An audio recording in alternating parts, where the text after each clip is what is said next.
The Joe Rogan Experience.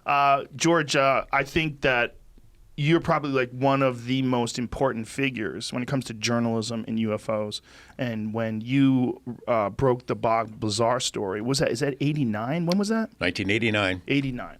1989, I remember reading about it. I remember hearing about it. I remember watching clips on television and watching countless Bob Lazar interviews.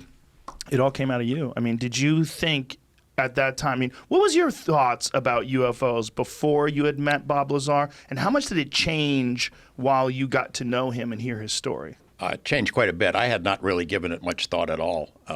Probably the same level of curiosity as most people. You go about your life, you pay your bills, you go to work, you love your family, and it's always out there somewhere. Hey, I wonder what the deal is on that. Right. But had not really dwelled on it until it was a day in 1987. Into the studio comes a guy named John Lear. And I had heard sort of a little bit about him. His family was famous. His dad developed the Lear jet, the 8-track tape. John had run for the state senate, and he had a certain amount of credibility with our news organization, KLAS-TV, because he had helped us break a really big story. And the story was the stealth fighter, the F-117. He had told my boss, Ned Day, managing editor, about this amazing plane that was invisible to radar flying up in Tonopah in Area 51.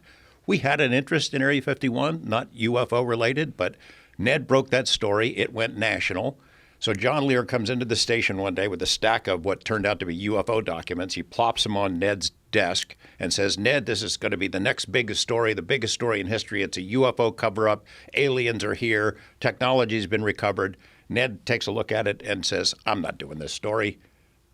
If it was true, I'd already know about it. This is crazy. Well, I'm eavesdropping, as I tend to do. I'm a curious person.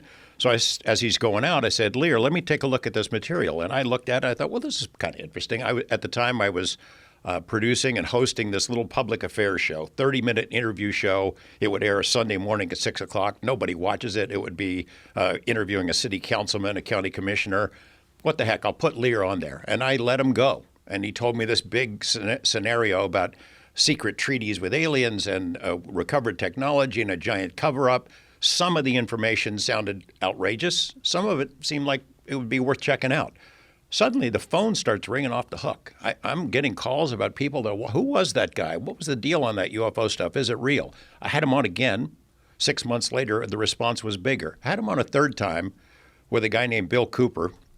I regret that. And he told him an even more elaborate conspiracy. He's the Behold the Pale Horse guy? Yes. Yeah, I read that book, and halfway through I was like, what in the fuck is this? Yeah. He tied in the JFK assassination. And, everything. Bases on the moon. Aliens are there right now. He had this scenario where he had seen these documents when he was in the Navy, and he's going to tell the world about it, then he's going to go away. Well, every time he told the story, the documents got bigger and bigger, and anybody who criticized Bill Cooper became part of the secret government, including me.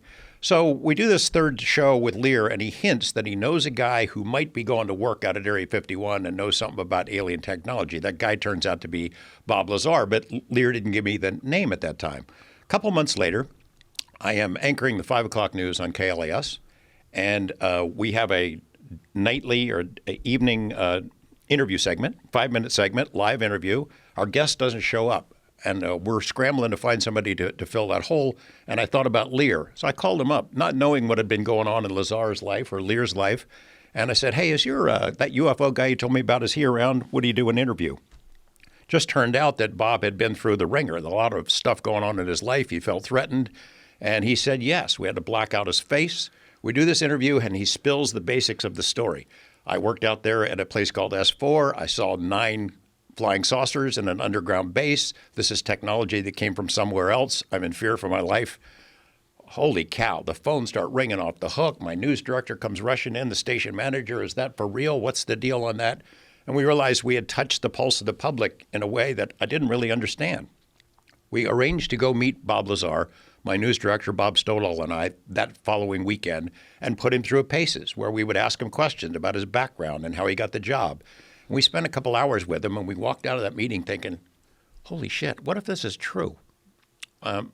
This is really risky for us as journalists. It's risky for our personal reputations.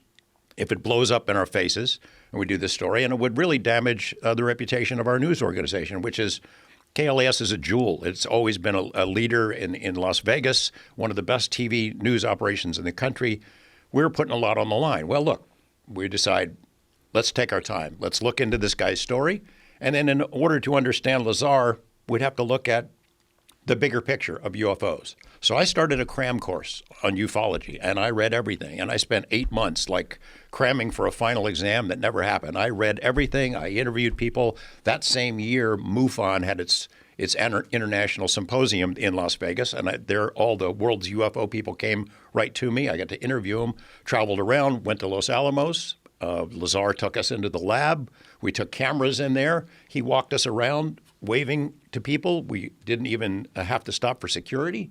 Took us into the lab like it was a rabbit going through its own burrow. He knew his way around. We were allowed to take a camera in there. We put those stories together, put them on the air in November, and man, it just went through the roof. Every night of this 9-part series, people got the audience got bigger, phones ringing off the hook, people calling, giving us information. Suddenly, it's on something called Paranet, which was sort of a precursor to the internet, and it was huge. And it changed my life for sure. I had no idea that there were so many people out there interested in the topic, and I was hooked. And I really got hooked on Lazar not only because his story. Personally, I was interested in him. We became friends. I saw what happened to him after that live interview, and in the 7.5 months before we went and I revealed his identity, people were really messing with him. I mean, you cannot convey what it was like, how weird it was then, breaking into his house, leaving the windows open, messing with things in his home, breaking into his car, leaving the doors and windows down, just messing with his head.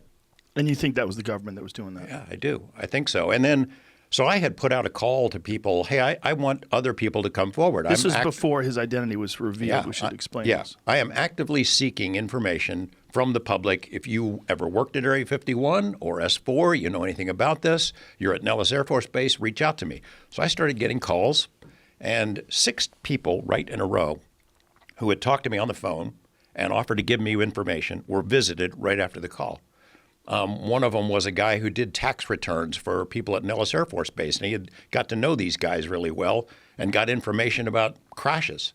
There was a guy who was a golf pro at Nellis who had gone on out road trips with officers and told him about this weird stuff out at Area 51 that seemed to be from somewhere else. He gets visited and told to shut up. There was a lady who worked in the court system. A cop told me about her. And I talked to her on the phone, and she had worked at the court system, but before she had worked for a company called Holmes and Narber, which is a defense contractor. And she said she sat in as a stenographer in these meetings and heard these conversations between the government contractors and Air Force officials about crashed saucers. And they would, after the meeting, they take the tape out of the typewriter and destroy it and take all the notes, and she agreed to tell me this story. It was just a tiny piece of the story. The next day, she's visited by these 2 guys in suits. They tell her, look, you are still subject to your security clearance. I hope you know that. And then they said, we know you traveled to L.A. to see your daughter, and we know she comes here. It's a big desert out there. It'd be terrible if something happened to either one of you. This lady is scared shitless. She didn't make that stuff up. So 6 people who had offered to give me information on the phone, one right after another, get visited. And it made me mad. It also made me mad that dealing with, trying to fill in pieces of Bob Lazar's life. Now, I know there's some gaping holes. I know it better than anybody. I've had to deal with it for 31 years. But I always thought if he worked at Los Alamos in classified projects in a scientific or technical capacity, then it would make sense that he could get hired into a program like S4 as somebody who thinks outside the box.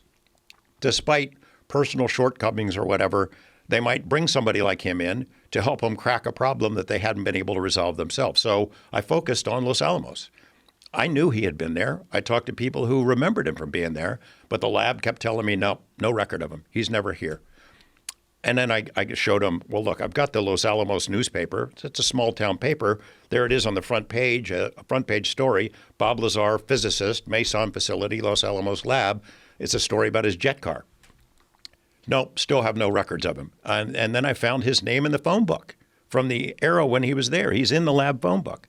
He had been hired by a company called Kirkmeyer, which is a company that's a headhunter that fills positions at Los Alamos and places like that. So great, I'll reach out to Kirkmeyer. They said, yeah, we hired him. Yeah, we've got records. Can I get it? Can I get his employment records that would show where he went to school, whatever information you guys had? Yes. A couple weeks go by, nothing. Couple more weeks go by, I call him again, I start writing them. I've got a stack of letters that thick. It went on for 2.5 years, and finally, by the end of it, they said he was never here. We don't have any records. That pissed me off. It made me mad, and I think that is really what got me hooked in the story, is that I was being jacked around by government and national facilities like that. We should explain the Los Alamos thing, because the Los Alamos thing coincided with him doing work at MIT, right? Is that correct? That's how he's explained it to me. Yeah, and right. The way he explained it to me, I don't think I'm at liberty to say what the project was, because the project, the way he was describing it, is essentially internationally illegal, like what they were working on. And that's one of the reasons why he was saying, he explained what the project was. It sounded very feasible, also very evil. And then it was basically a weapon. And then he said that this is the reason why there was no actual record of him studying at MIT. It wasn't important that he got a degree. It was important that he understand the technical specifications of what they were attempting to accomplish. That's my understanding as well. Yeah. And, it's always been the most problematic part of his background. And it's where a lot of people in the Bob Lazar story, that's where they stop. But the thing is, when you listen to him talk and when he describes things, it's very clear he's educated. Oh, he's a brilliant guy. Yeah. But I had always told him, and Bob, you're my friend. I want to have a conversation with you about these claimed degrees, because I didn't believe that he'd ever sat down. In those days, you go to a college like MIT or Caltech and get a degree. You've got to take classes in something other than science. I could not imagine Bob Lazar taking an English lit class to save his life. But he is a brilliant guy. I'll give you an example.